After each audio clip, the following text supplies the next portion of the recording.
السلام علیکم ورحمۃ اللہ وبرکاتہ نحمدہ ونصلی علی رسولہ الکریم اما بعد فاعوذ باللہ من الشیطان الرجیم بسم اللہ الرحمن الرحیم رب اشرح لی صدری ویسر لی امری واحلل عقدۃ من لسانی یفقہوا قولی۔ میں اللہ تعالیٰ کا شکر ادا کرتی ہوں جس نے ہمیں اپنے نبی کے توسط سے یہ شعور دیا کہ کاموں کو مکمل کرنا ہے، اور جب تکمیل ہو جائے تو یہ کہنا ہے الحمدللہ الذی بنعمتہ تتم الصالحات۔ تمام تعریف، تمام شکر اس ذات کے لیے ہے جس کی وجہ سے نعمتیں پائے تکمیل کو پہنچتی ہیں۔ میں سوچتی ہوں جو لوگ ادھورے کام چھوڑتے ہیں، تکمیل تک نہیں پہنچاتے، وہ دراصل دین کی اصل حقیقت کو نہیں سمجھ پاتے۔ دین کی اصل حقیقت حمد ہے، اللہ تعالیٰ کی نعمتوں کا اعتراف، اور کاموں کو تکمیل تک پہنچانا دراصل نعمتوں کا اعتراف کرنے کے قابل بناتا ہے، شکر ادا کرنے کے قابل بناتا ہے۔ کام مکمل کیجئے، اللہ تعالیٰ کا شکر ادا کیجئے۔ الحمدللہ رب العالمین ربانی زندگی کا ایک اور طریقہ کار ہے۔ رب والا انسان، ربانی انسان غور و فکر کرتا ہے اور اس نتیجے تک پہنچتا ہے کہ سارے اختیارات اللہ تعالیٰ کو حاصل ہیں۔ دنیا میں کتنی ہی چیزیں ہیں جن کو استعمال کر کے انسان اپنا کام بناتا ہے۔ ربانی انسان جان لیتا ہے سب اللہ تعالیٰ کے حکم کے تحت کام کرتی ہیں۔ انسان کے اختیار میں کیا ہے پھر؟ جانتے ہیں کیا ہے؟ چاہنا، ارادہ کرنا۔ باقی تو سب کچھ اللہ تعالیٰ کے اختیار میں ہے۔ اسی لیے رب العزت نے فرمایا وَمَا تَشَاءُونَ إِلَّا أَن يَشَاءَ اللَّهُ، تمہارے چاہنے سے کچھ نہیں ہوتا مگر یہ کہ اللہ تعالیٰ چاہے۔ تو انسان جب اللہ تعالیٰ کی قدرت کو اور اس کے مقابلے میں اپنی بے اختیاری کو سوچتا ہے تو اس وقت اس کا احساس جن الفاظ کی صورت میں ڈھلتا ہے وہ انشاءاللہ کے الفاظ ہیں۔ انشاءاللہ کہہ کر مومن یہ اعتراف کرتا ہے کہ میں ارادہ کر سکتا ہوں، کوشش کا آغاز کر سکتا ہوں، لیکن تکمیل تک پہنچانا میرے بس میں نہیں ہے، مکمل طور پر میرے رب کے اختیار میں ہے، تکمیل تک پہنچانا میرے اختیار کی چیز ہی نہیں ہے۔ انشاءاللہ کہنا ایک ایمانی کلمہ ہے۔ نبی صلی اللہ علیہ وسلم نے ہمیں تعلیم دی ہے کہ جب بھی کوئی کام کرنا چاہیں اس کا ارادہ ظاہر کرتے ہوئے انشاءاللہ کے الفاظ ضرور زبان سے ادا کریں۔ جب کوئی انشاءاللہ کہتا ہے تو اعتراف کرتا ہے کہ اس دنیا میں کام بنانے والا رب ہے، اس دنیا میں میرا ارادہ، میری چاہت صرف اس وقت پوری ہوگی جب اللہ تعالیٰ کا ارادہ، اس کی چاہت اس میں شامل ہو جائے۔ انشاءاللہ کہنا دراصل اپنے چاہنے میں اللہ تعالیٰ کے چاہنے کو ملانا ہے۔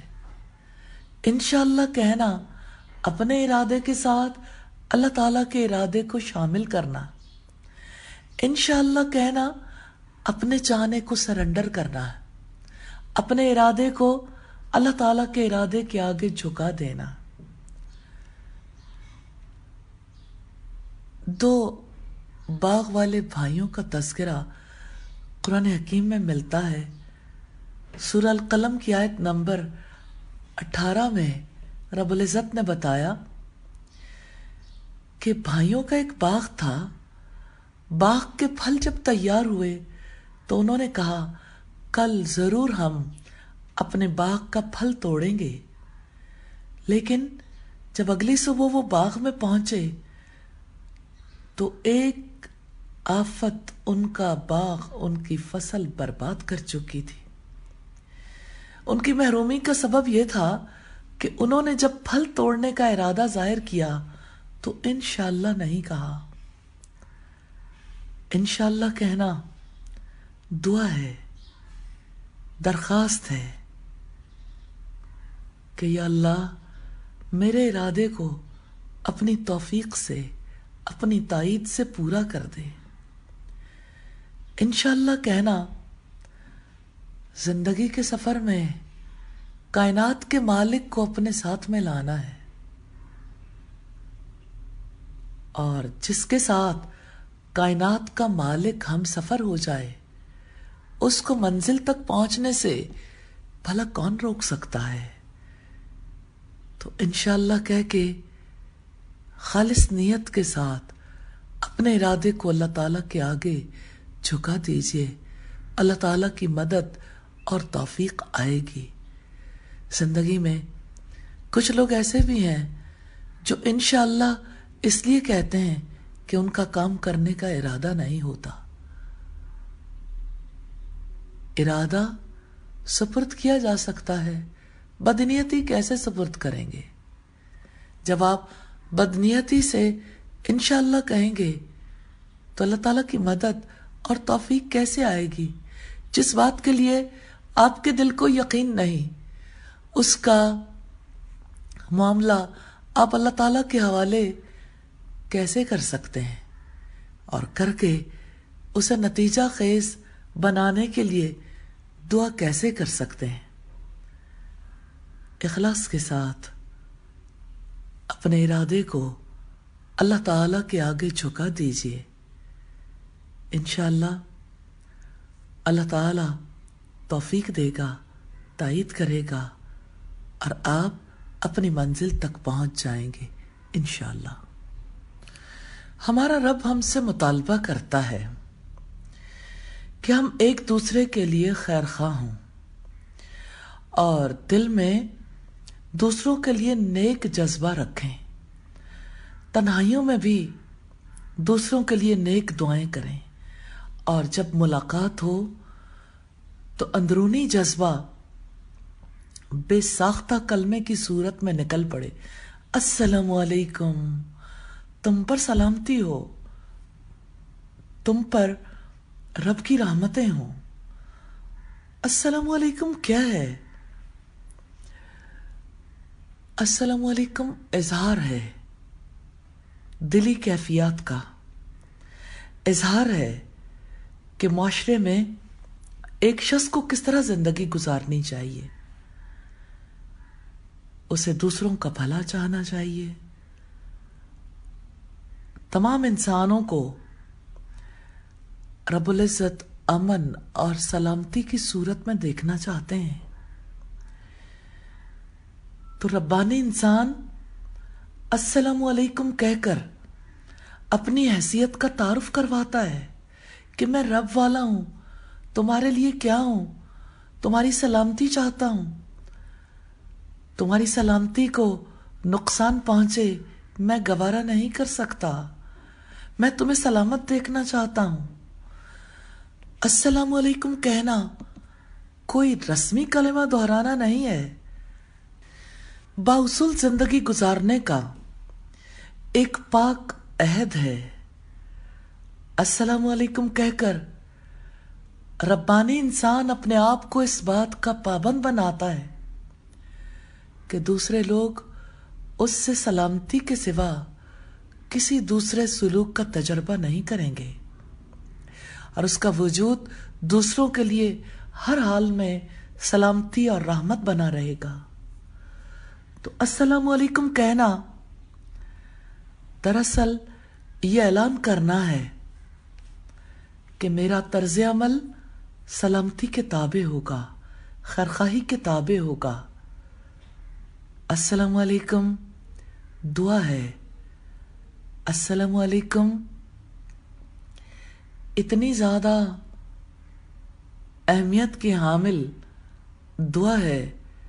اسلامی طرز زندگی میں ربانی زندگی کے جو آداب بتائے گئے ان میں سے ایک ہے کہ دو لوگ جب بھی آپس میں ملاقات کریں، ایک کہے السلام علیکم، دوسرا کہے وعلیکم السلام۔ ایک کہتا تمہارے اوپر سلامتی ہو، دوسرا جواب دیتا تم پر بھی سلامتی ہو۔ نبی صلی اللہ علیہ وسلم نے فرمایا افشوا السلام بینکم، آپس میں سلام کو پھیلاؤ، یعنی امن اور خیرخواہی، سلامتی کو رواج دو۔ ربانی زندگی گزارنے کا ایک اور قاعدہ ہے کہ انسان جب کسی سے کچھ لے تو اسے جواباً کچھ دے۔ انسان جب کسی سے کچھ لیتا ہے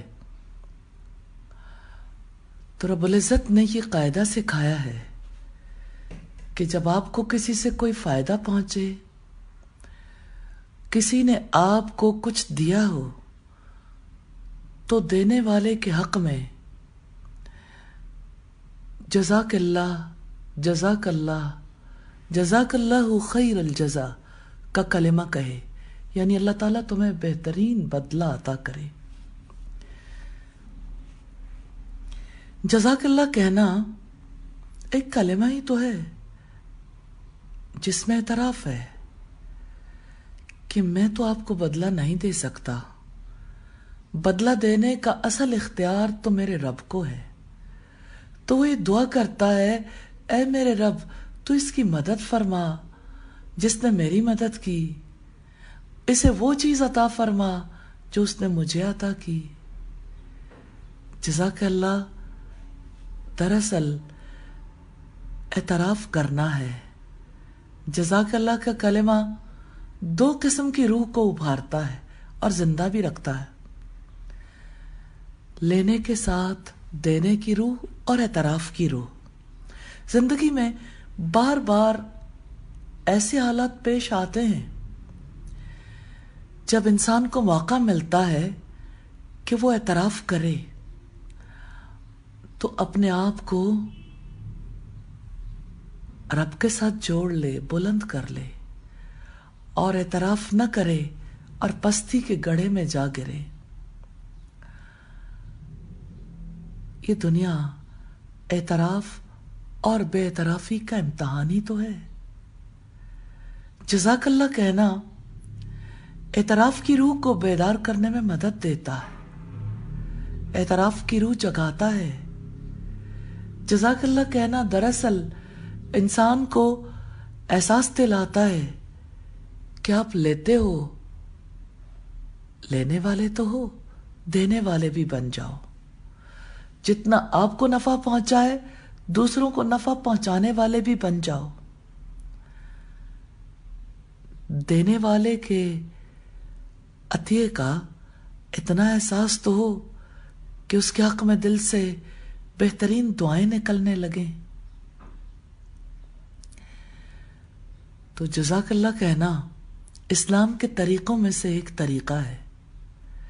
جب بھی کسی کو کسی سے فائدہ پہنچے تو وہ اعلان کرے کہ یہ فائدہ اس کو فلاں شخص کے ذریعے سے حاصل ہوا ہے، اس نے میری مدد کی ہے۔ جزاک اللہ کہنا دراصل دوسرے کو سب سے بڑا عطیہ دینا، دعا۔ کوئی شخص دوسرے کو جو سب سے بڑی چیز دے سکتا ہے وہ دعا ہے، اور یہ سب سے بڑی دعا ہے کہ اللہ تعالیٰ تمہیں بہترین بدلہ دے۔ اس دنیا میں رہتے ہوئے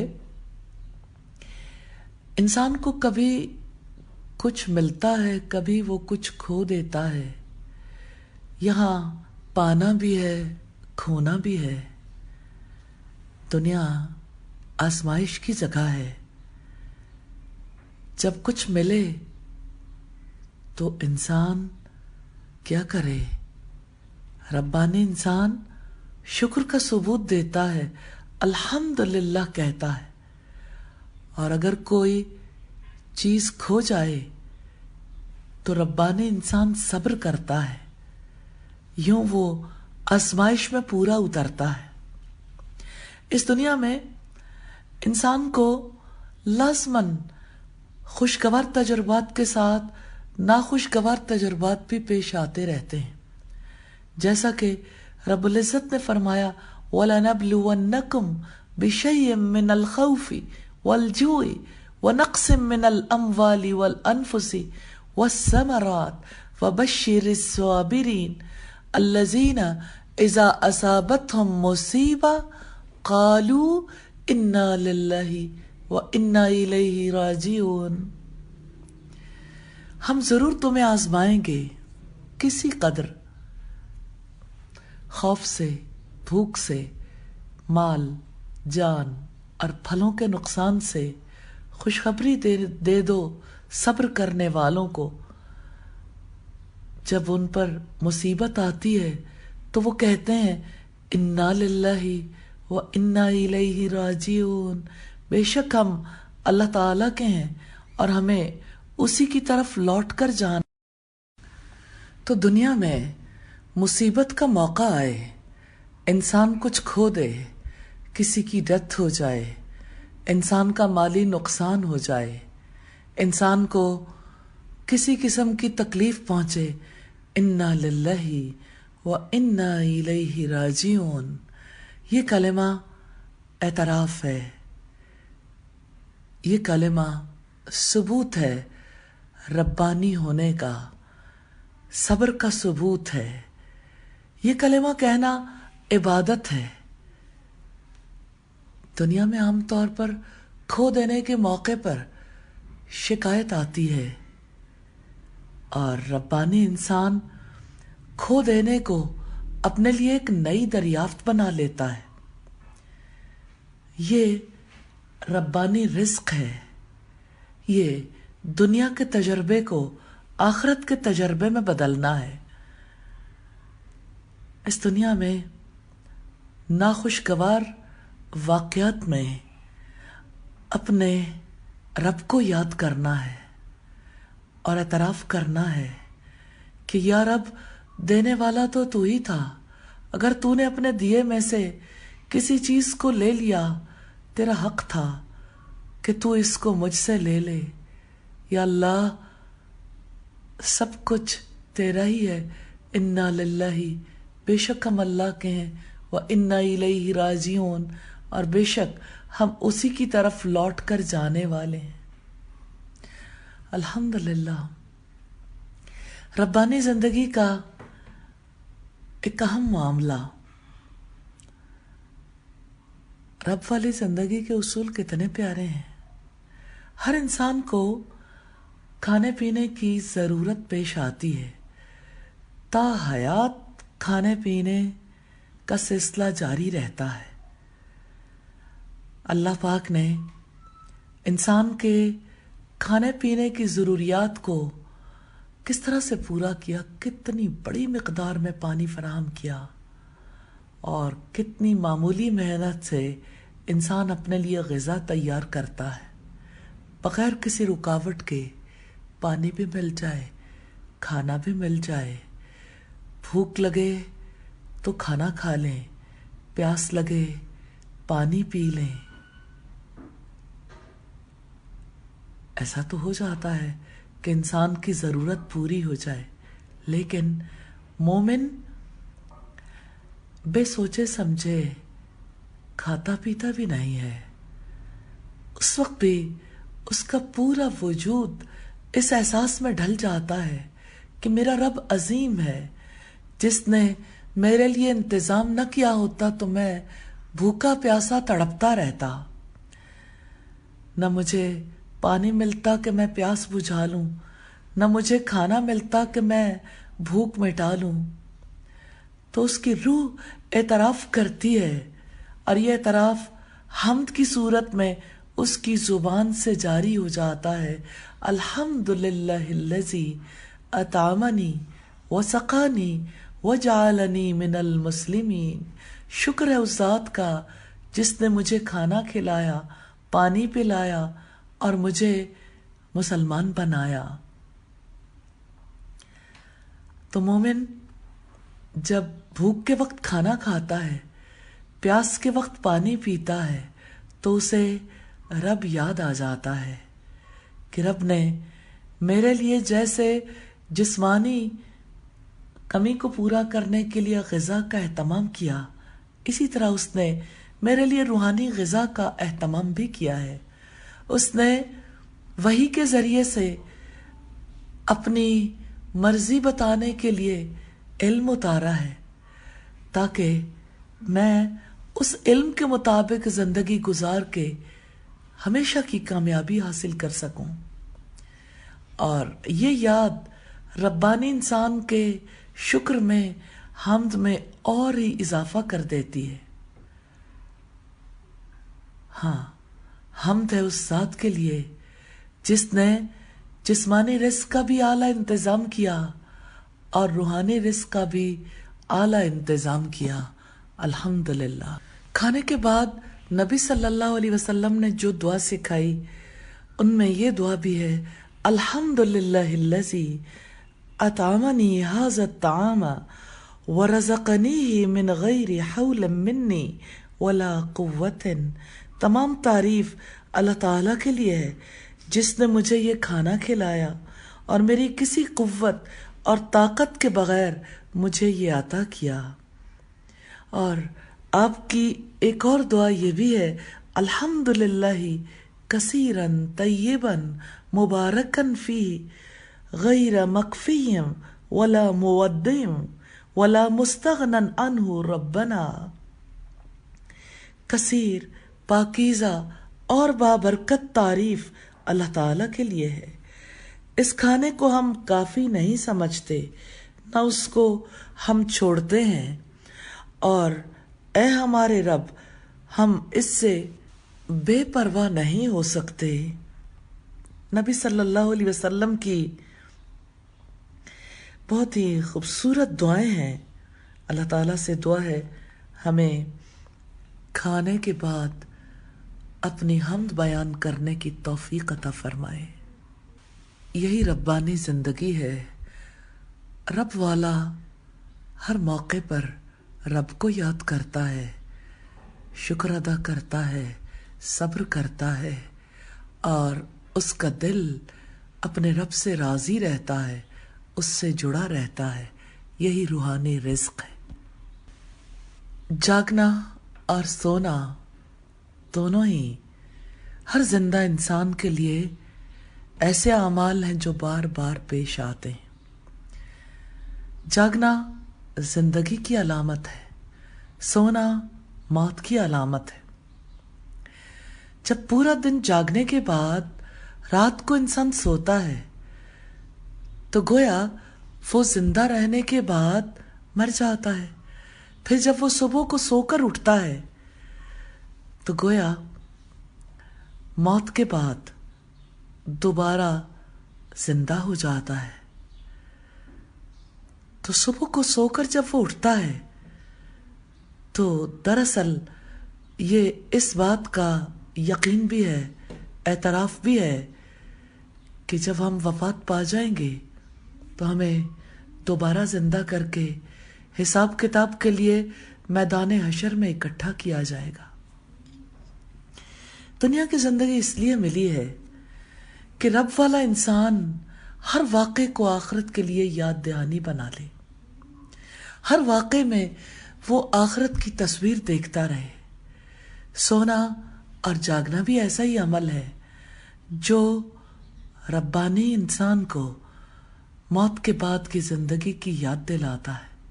نبی صلی اللہ علیہ وسلم رات کو جب سونے کے لیے بستر پر جاتے تو آپ دعا کرتے، اللہم